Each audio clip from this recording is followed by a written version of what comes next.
Hi, this is Sujata Vijay from Bamboola Play School. Today we're going to be talking about things that you should never do in front of your child. The most important thing that you should always avoid doing is hitting anybody. Any sort of physical abuse is a definite no-no, be it your child, your spouse, your servant, whoever it is.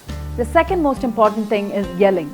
Even if your child is in the corner of a room playing or doing his own thing, please remember that he is listening. He is going to be focusing on what's happening around him. The environment does matter.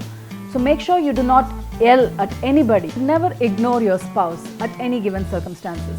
Even if you are having a fight, if there is a misunderstanding, please make sure that the child does not get involved. He is noticing the minute you try to avoid him or avoid her and you are trying to ignore each other and make it look like his opinion doesn't matter, the child is going to probably get the same feeling or the same image. The next thing that you should always avoid doing is using foul language. That's the worst thing that you could ever do, is use kind of language that you never ever want your child to learn, especially from you. They are listening to you no matter what they are doing, and they pick up things so quickly. So make sure you use the right language at home at all the time. The next thing that you should always avoid doing is comparing. That's the worst thing that you could do, be it among siblings, be it among cousins, be it among any family member.